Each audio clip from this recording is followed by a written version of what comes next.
1 Samuel chapter 30, beginning with verse 1, the word of the Lord is as follows, reading from the New Living Translation of the Scriptures. I'm going to be reading verses 1 through 11 and then 13 through 20. 3 days later, when David and his men arrived home at their town of Ziklag, they found that the Amalekites had made a raid into the Negev and Ziklag. They had crushed Ziklag and burned it to the ground. They had carried off the women and children and everyone else without killing anyone.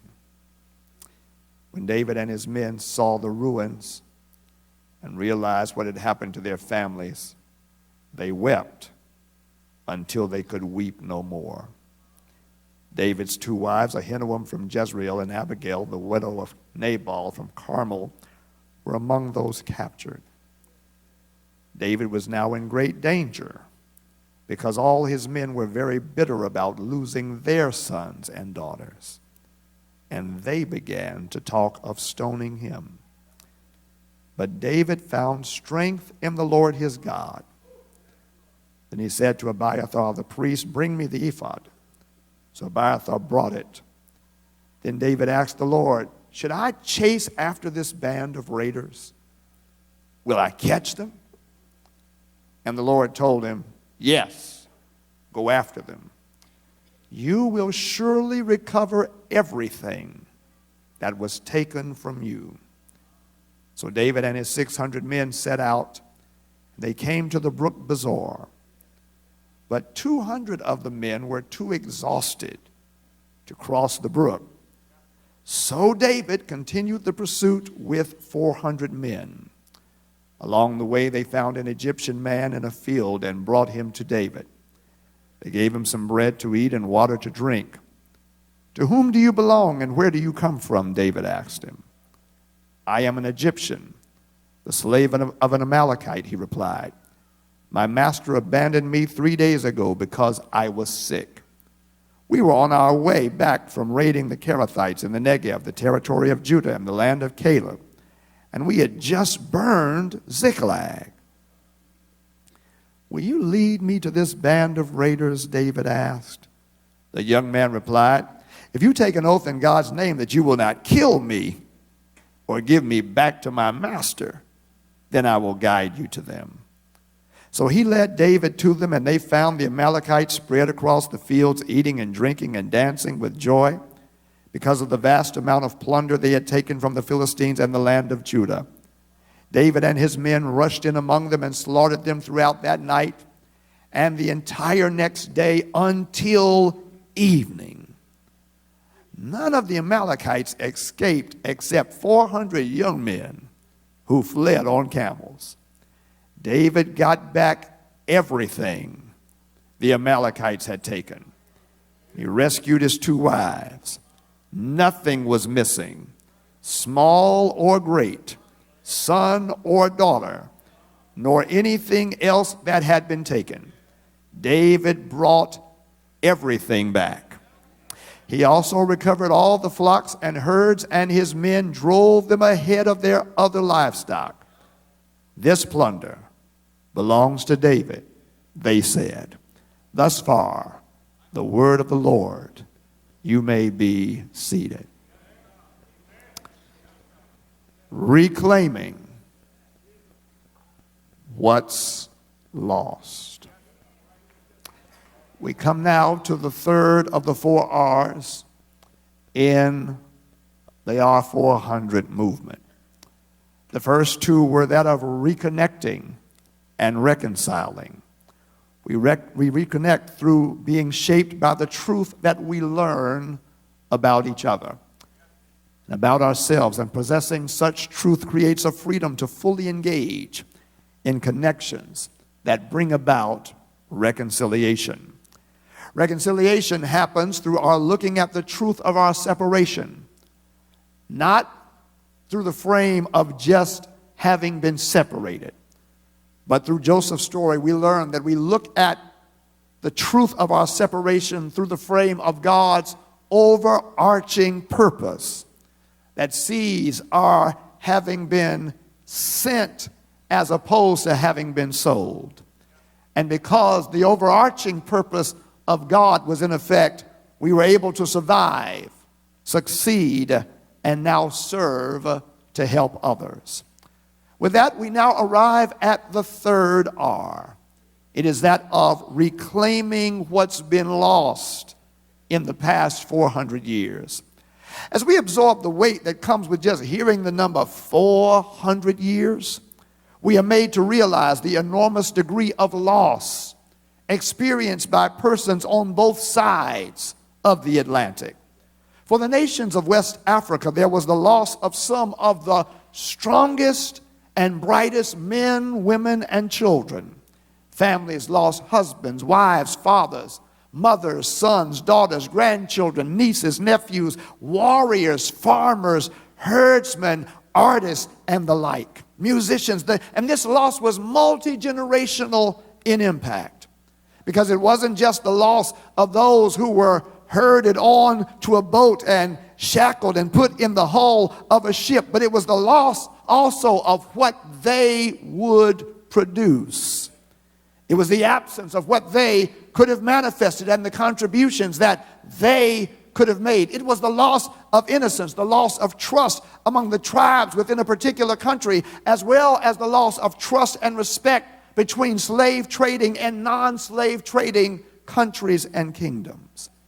For those who were taken from the shores of West Africa and brought to the eastern and southern coast of America, it was the loss of connection to family, to friends, to fellow tribespeople.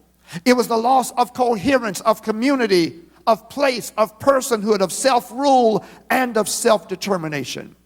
It was the loss of trust as they were separated from their tribespeople and placed with people whose tribal language they did not speak.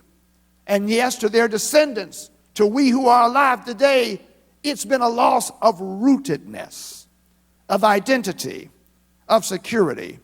A loss of esteem, power, pride, autonomy, influence, of access, of opportunity, of advocacy, and of efficacy in terms of our together. We've lost so much. And the questions of reclaiming what's been lost can be seen to be a daunting task.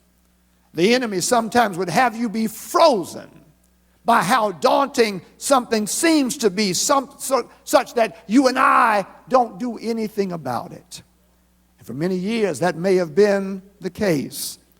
But there is a sense of urgency of this moment that has engaged the imagination of Africans on the continent, as well as those of us who reside outside of the continent. And it prompts us and propels us to consider reclaiming what's been lost. Now, this is not just for you in terms of this collective sense, but as I'm talking about reclaiming what's been lost, I'm also talking to you in a very personal way.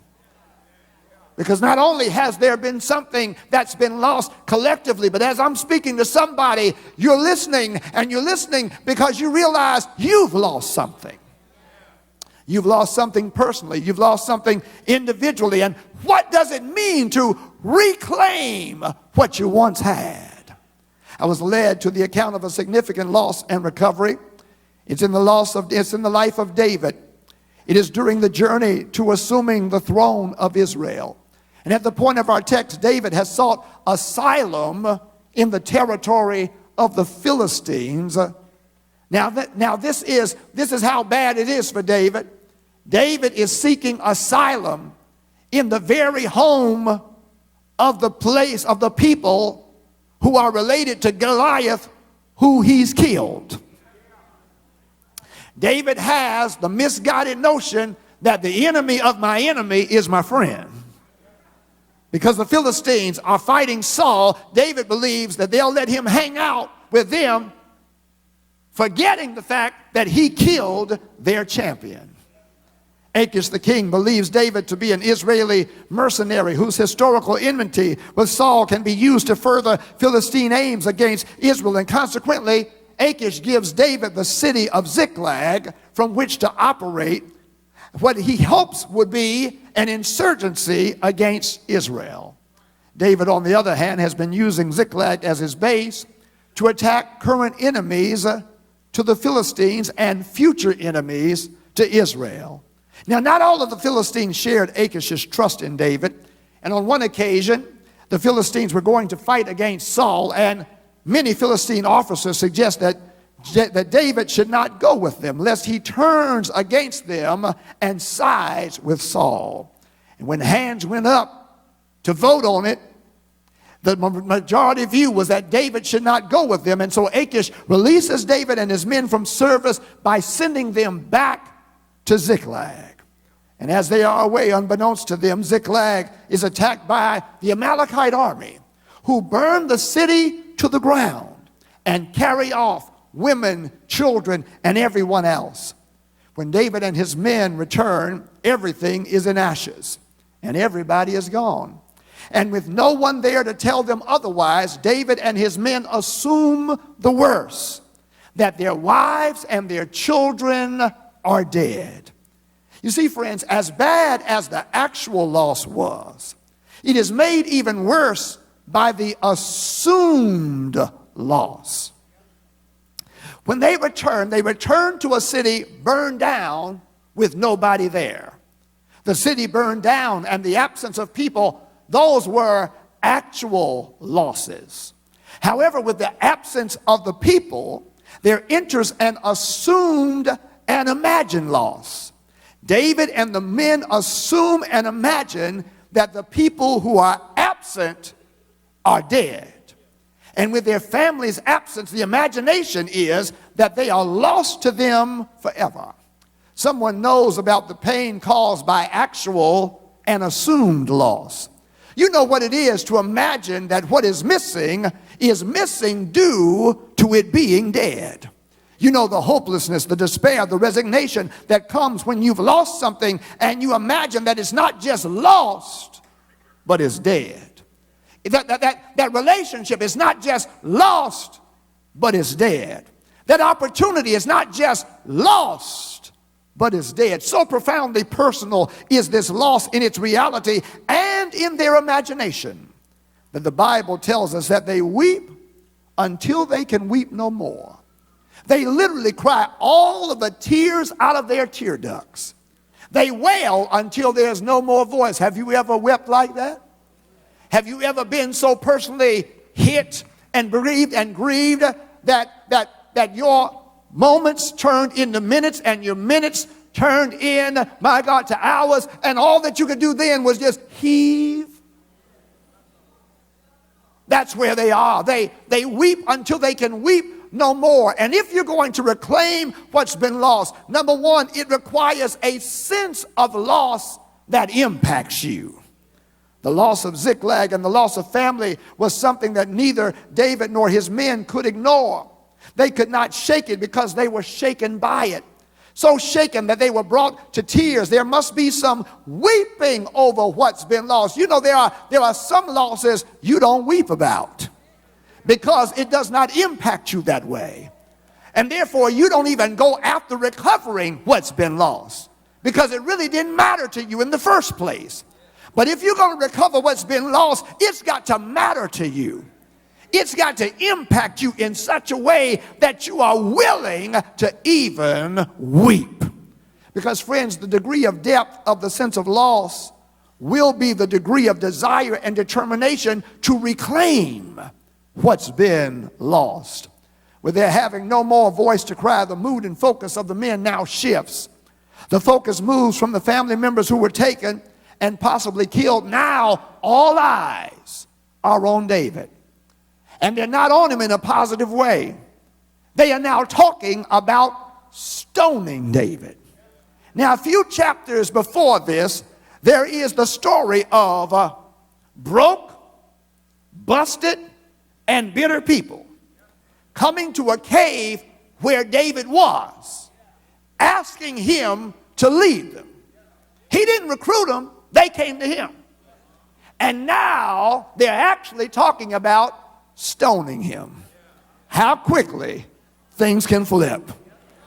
They now talk about stoning him. The affinity that they had for him has now been replaced by an animus due to the fact that they are focusing all of the hurt, all of the anger, that they feel now upon him. Their logic is they wouldn't have suffered the loss of a destroyed city and the disappearance of loved ones whom they now assume to be dead had they not gone with him. If they had just stayed where they were, they wouldn't be facing what they're facing right now. And hence there is a loss now within the relationship between David and his men. It is a loss of trust, of confidence, of collegiality, of common distress, and of common destiny. In the midst of this, the writer says that David found strength in the Lord his God. Having lost his city, his family, and now the trust and confidence of his men, David addresses an even more fundamental loss first. And that loss is his sense of the person of God in his life. His sense of the promise of God over his life. His sense of the plan of God for his life. David is now asking questions. Who is this God who, after having Samuel anoint him to be the next king, allows him to suffer Saul's active persecution, to experience the loss of his city, his family, and now to face mutiny among his men? Who is this God that brought him from the comfortable obscurity of tending his father's sheep now to the uncomfortable place of being the subject of every negative thought? Friends, the most profound loss that you will ever have is the loss of the sense of the person, promise, and plan of God. It is that sense of God's person, God's promise, God's plan that makes every other loss either bearable or unbearable. As profound as a loss of a child, a spouse, or a parent may be, when you have the sense of the person, the promise, and the plan of God, you can endure the pain because you know you're not by yourself, and that there are promises upon which you can depend, and that the plan of God is still in effect. But what happens when any of those other losses causes you to question, is God present with you? Are God's promises applicable to you? Does God still have a plan for you? Woe to the person who finds himself or herself there, because you'll find yourself raising questions like, who is this God that did not protect your city from being burned down and your family taken? Who is this God that did not keep your loved one from dying so young? Who is this God who did not keep your child from making a foolish choice that ended up with incarceration? Who is this God who did not keep you from losing your job or your house? Who is this God that did not keep your marriage from dissolving? Who is this God? Am I talking to anybody who's ever had some questions about who is this God that will allow certain things to fall out the way that they've happened in your life? It is this fundamental loss that David seeks to reclaim first. Feeling himself growing weak in his sense of God, God's promises, and God's plans, David encourages himself.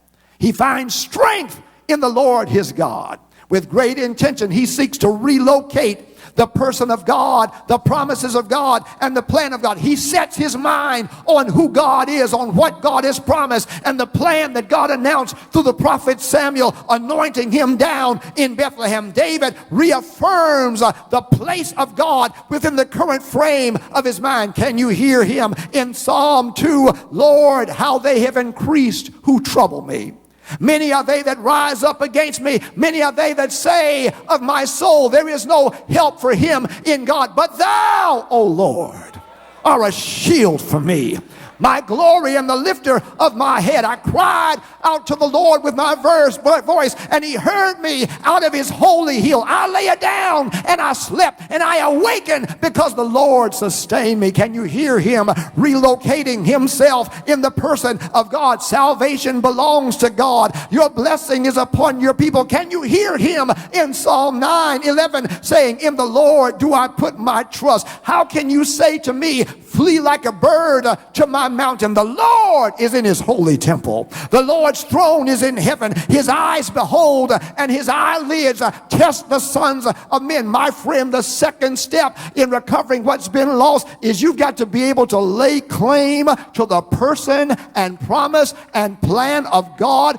for your life. It is the sense of the person of God, the promise of God, and the plan of God that holds you together in the midst of every loss. It is the sense of God being with you when you've been laid off. God's promises being applied to you when you can't find the job, and God including you in his plan, that God says, I still have a plan for you. And when you know that, there is the wherewithal to face the losses and bounce back from them. Resiliency in the midst of loss comes from when you have a confidence that what you have, that what has left you did not erase you.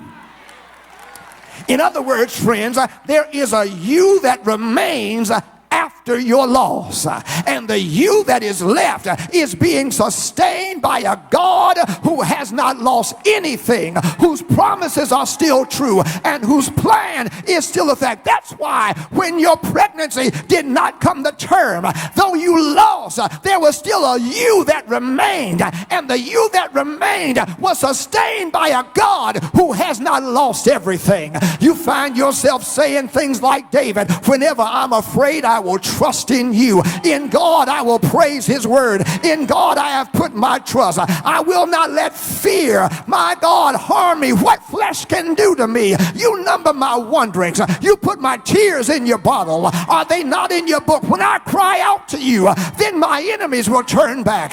This I know, because God is for me. In God I will praise his word. In God I will praise his word. In God I have put my trust. Is there anybody here who can say that's what held me together? Even when I lost, there was still a me left. Slap five with your neighbor. Somebody's dealing with a loss right now. Can you encourage them and say, but you are still here. You still remain. There is a you that God says is not going anywhere. That's what our forebears had in the midst of seeing sons and daughters sold, and husbands and brothers lynched, and daughters and wives taken for sexual pleasure. They had to have a sense of God to maintain their sanity. And every now and then they said, up above my head I hear music in the air. Up above my head I hear music in the air. And the reason why I gotta hear it up above my head is what I'm seeing in front of me could kill me, but thanks be to God, God lets me hear something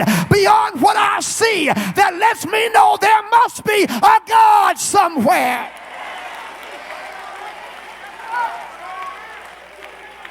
David encouraged himself. He found strength in the Lord his God. He reclaimed his. See, that's why we come to church. Because when you see what you see in the week, you need to hear something above your head that reminds you that you're not by yourself, that there's a God who is on your side, and that God will not leave you nor forsake you.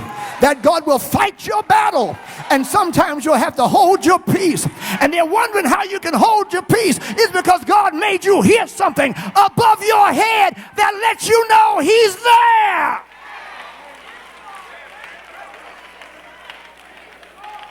So David encourages himself in the Lord his God. He reclaims his sense of God and God's place in his life. Who is among us today who is here out of a very clear sense to reclaim your sense of the person and place of God? Here is the place where you find your strength. You are among some people right now. You are among some people right now who have lost and reclaimed our sense of the person, promise, and plan of God. I want you to know, if you are out here questioning who God is in the midst of the insanity that has befallen you, you are not by yourself, because there are those of us who have been there. Can you encourage somebody and say, I've been there, I've been there, I've been there, but I can come and give you witness that God is still God. God is still in control. His grace is still sufficient. His strength is still made perfect in weakness. He's the joy and the strength of my life.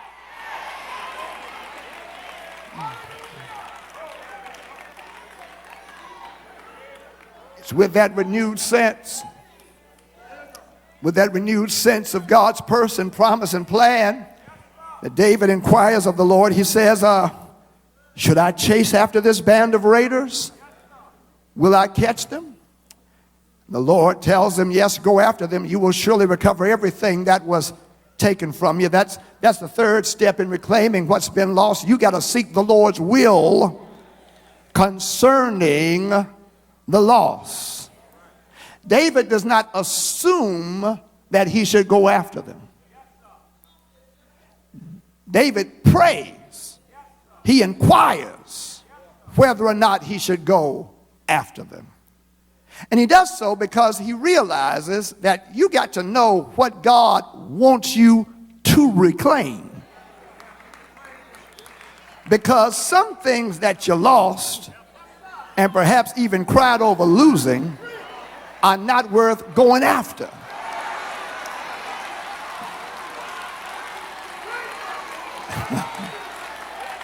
Oh yeah. Some relationships that you lost are not worth going after. Some people that you lost, they're not worth going after. Some places that you lost are not worth going after. Some eras that you lost are not worth going after. Their time and place have passed. They were good for the moment that they were, and in some cases they weren't even that good for the moment. You just didn't know it then. Who am I talking to right now? What you cried over losing, you discovered it wasn't that good anyway. You were just that blind.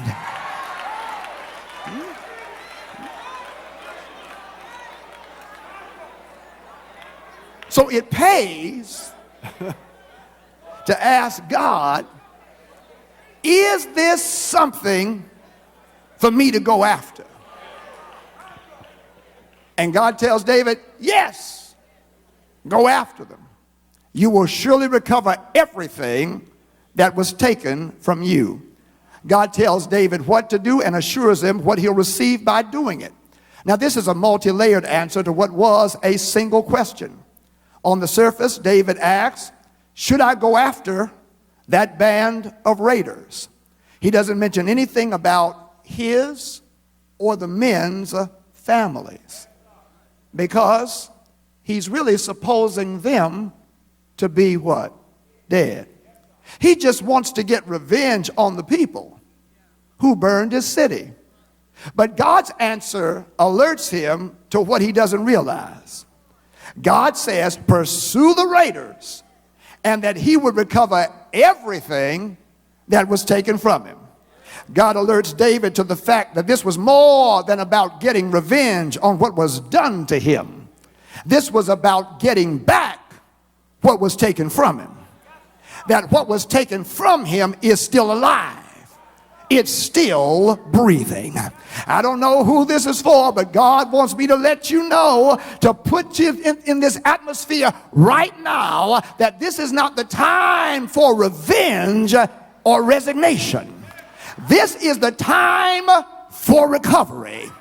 This is the time for you to get back what was lost or taken away, because it is not dead. It's still breathing. It has life. I know you can't see it, but it's still alive. I know you can't hear it, but it's still alive. I know you don't even feel it, but it's still alive. It's being kept alive by God for you to reclaim it. It's being kept alive for you to recover it. God is calling for a shift in your perspective. Stop bemoaning the absence and orient yourself towards the recovery. Look now as David is awakened to what is still alive. The men have heard this word also, and they quicken themselves, and they now make their way in pursuit. He starts out, he's got 600 who are saying, let's go get back everything that was taken from us. And they travel now as far as the brook Besor. And when they reach the brook Besor, the writer says 200 of the 600 were too exhausted to go any further. Can you see them now? The pace of the journey, the requirements of the journey was too much for them. It was too taxing for them. You're going too fast. We're going too far. And 200 of 600 represents 1/3 of the total force. The flow of the text is interesting because their exhaustion and inability to go any further is characterized as a but. That is to say that David has a direction from God, a promise from God, a destiny with God, and they've started off marching according to the promise and the direction and the destiny, and now they are confronted with a but. The but suggests an incident, experience, or intention that threatens to cancel what came before it. They have a direction of God, they have a promise of God, they have a destiny with God, but, and the but threatens to impede or obstruct their pursuing the direction, the promise, and the destiny. Friends, whenever you are pursuing a direction from God, a promise of God, and destiny with God, you will experience something that says but.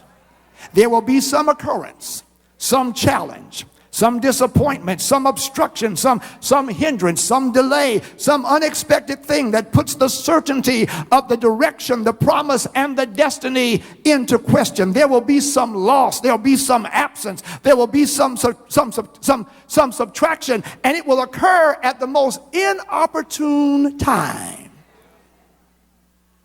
They don't subtract themselves in the beginning of the journey, before the battle plan has been formed and their presence and participation has been factored into the battle plan. They don't abort early when the emotional investment is small and the absence would not be as devastating. They get to the brook when you're halfway in the journey, when the battle plan has been made and they've been factored, and now they're tired. And they say, we ain't going any further. Have you ever experienced that? There's somebody right now, you stood at the altar and you said, I do. And with all of the investment that you made and all of the plans that you've made and with your betrothed in mind, all of the debt that you incurred with them, they say that they're out. They don't want the marriage anymore. You started a business together and now they're out. You were frickin' frack, Tom and Jerry, Laverne and Shirley. And now they're gone. These are some of the buts in life. And whenever you experience a but as you are seeking to pursue the direction, promise, and plan of God, the question is, what you gonna do? What will that but do to your pursuit of God's direction, promise, and destiny? What will be your response? Will you hang out with them at the brook, hoping that something's going to change? Will you adopt the view that maybe you should slow down to a pace that might be more comfortable so they don't get tired anymore? Look again at the passage, and you'll see David's answer. So David and his 600 men set out, and they came to the brook Besor, but 200 of the men were too exhausted to cross the brook. So David continued the pursuit with 400 men. Experiencing the but of the 200 men who can't go any further, David's actions say, so? With the news that 200 that started out with him can't finish with him, David says, so? With the news that he'll have less with him than what he began with, David says, so? So David continued the pursuit with 400 men because, friends, there are times when you got to be willing to go with less and trust God to provide what's necessary. Did I just ring somebody's bell? Because somebody right now, you've experienced the butt of reduction and you have said so and kept it moving. Because when you are clear about the direction, promise, and destiny of God, but there are those who can't take the journey, you got to be able to say so and keep it moving. You got to be willing to go with less and to trust God for the necessary.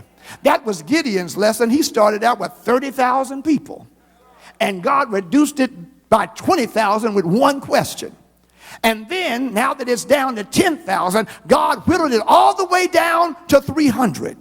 And with the number reduced to 300, The very next verse, being verse 8 of Judges chapter 7, says, so the people took provisions and trumpets in their hands, and he sent away all the rest of Israel, every man to his tent, and he retained those 300 men. With the reduction, Gideon said, so, and kept it moving. He went with less, and he trusted God to provide the necessary. And sure enough, as David and his men, now they've only got 400. They're journeying with less, but God connected them with who was necessary. They see a man who was left for dead by the Amalekites. He is an Egyptian. And after they give him some food and some water, they discover that he's part of the entourage that had raided Ziklag. He was a part of the Amalekites who had burned Ziklag down and had taken the wives and the children. He knows where the Amalekites are.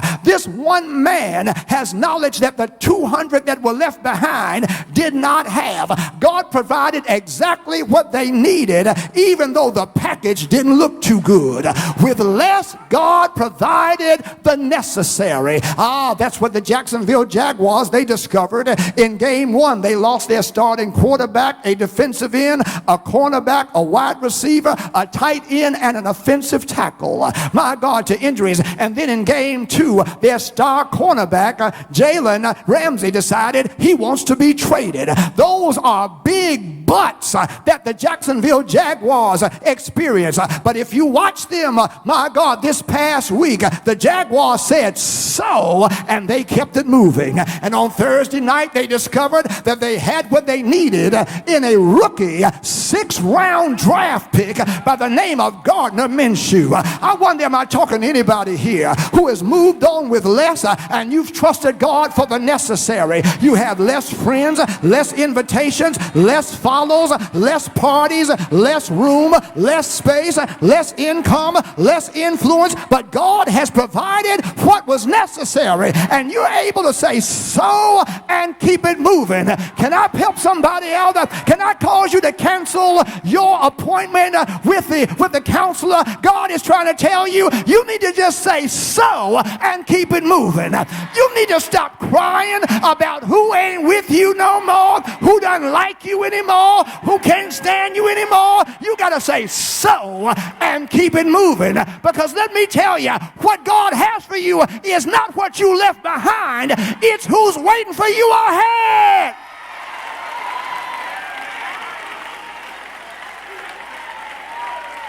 Tell your neighbor, say so and keep it moving. As a matter of fact, why don't you tweet that out? Let's start a hashtag. Let's start a trend. Let's say so and keep it moving.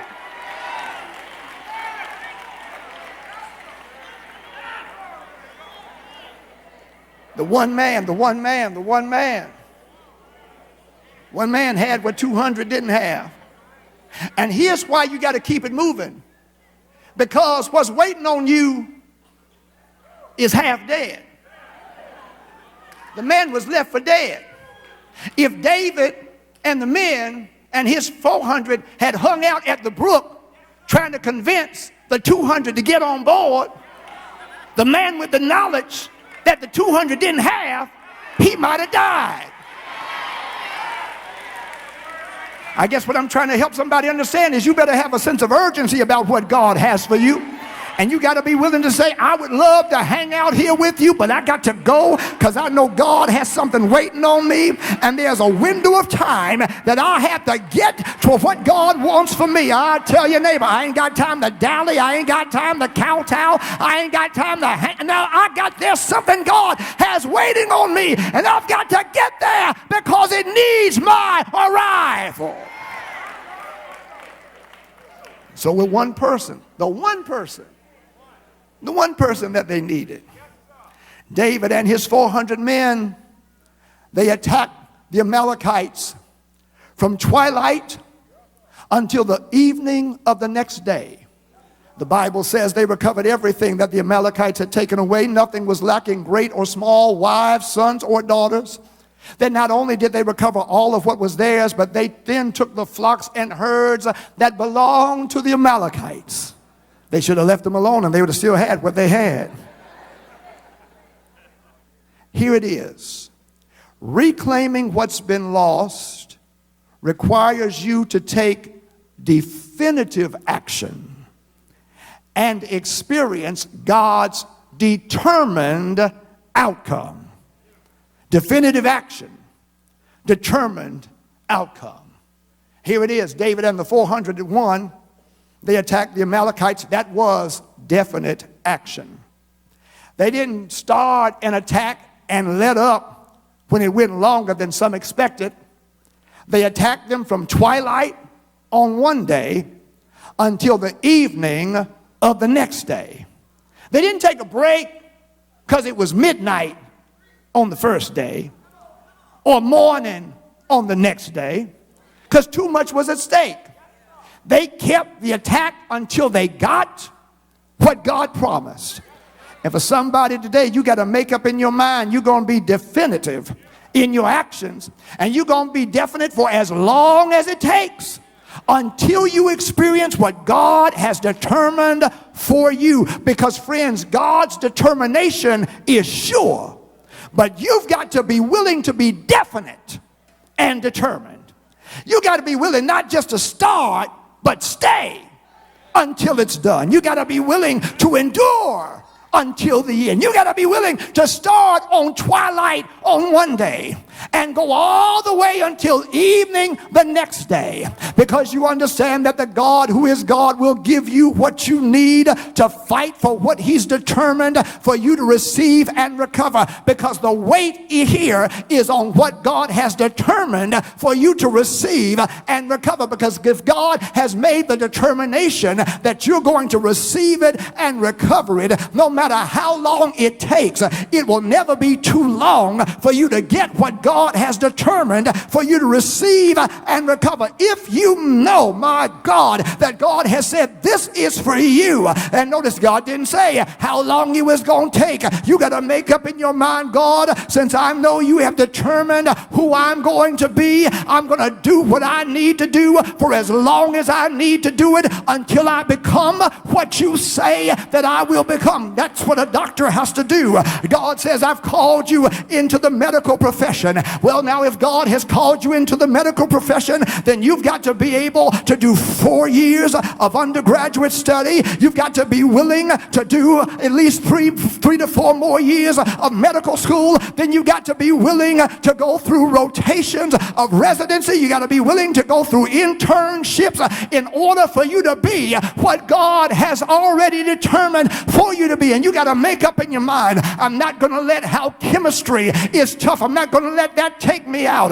I'm not going to let my being afraid of dead bodies that I'm going to have to dissect, I'm not going to let that take me out. I'm going to do everything that I need to do on my end to receive what God has already determined that I would be. And I wonder, is there anybody here, has God ever said that this is what I want for you, this is who you're going to be? And you've got to make up in your mind, I'm going to do what I need to do for as long as I need to do it, because I know that God will give me everything that I need. If I faint at the dissection table, he'll wake me back up and he'll give me what I need not to faint the next time. If I fail the test, he'll make me learn the lesson. I'll get the formulas and I'll be better the next time, because I know that God has determined something for me, and that determination that God has makes me determined. That's what God did for David, and they recovered everything. They recovered wives, they recovered children, they recovered their livestock, and then they took the enemy's spoil. God says, I have determined not just for you to get back what you had, but I'm going to lead you into the enemy's camp and take not just what he stole from you, but there's some other things I'm going to give you power to be able to take back.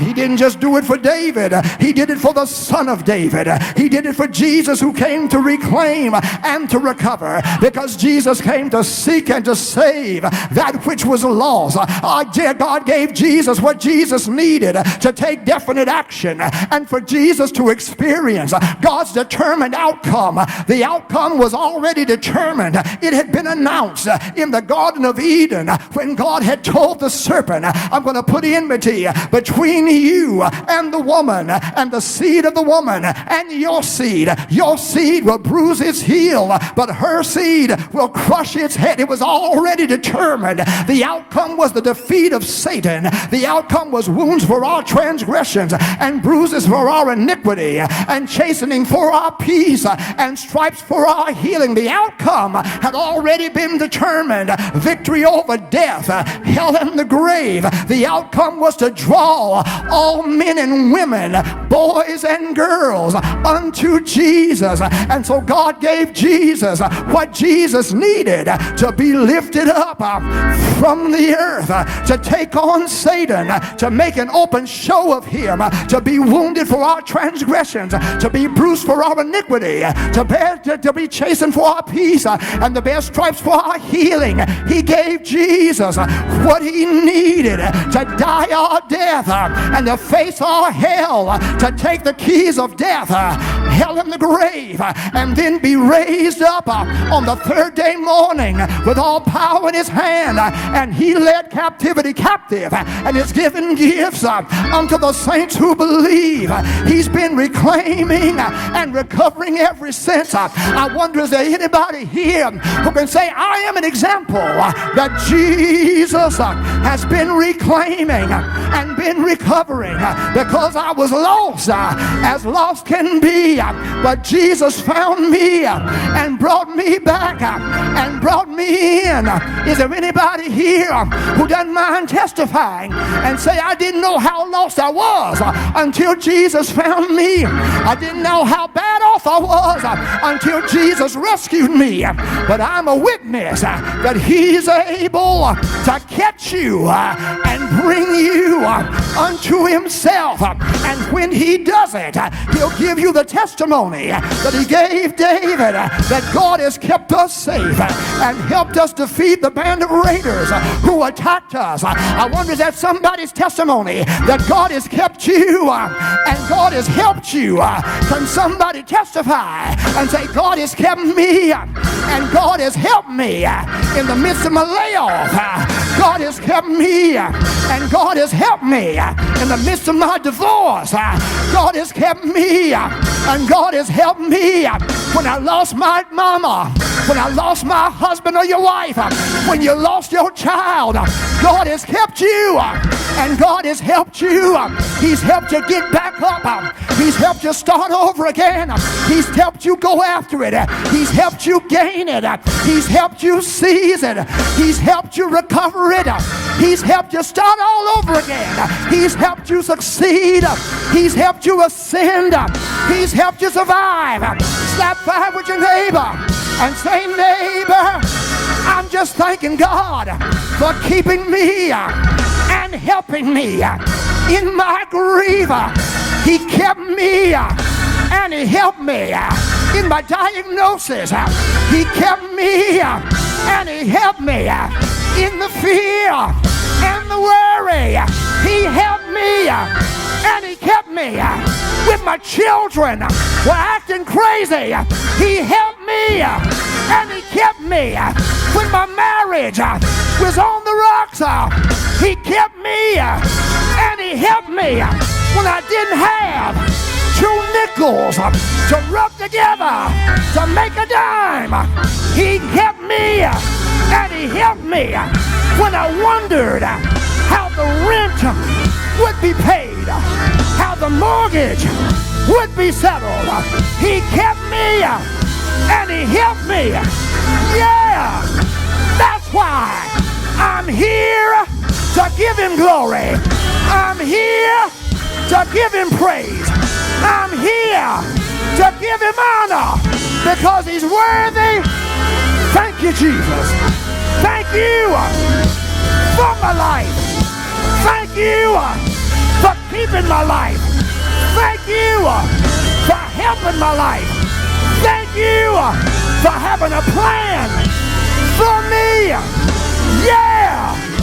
Tell your neighbor, this is the last time I'm going to say something to you. And I know you're getting tired of me talking to you, but the Lord has put this in my spirit. It's time for you to move towards what's waiting for you. Move for what's waiting on your arrival. Move for for what God has in mind. Move for what God has in store. Move, move, move, move, move.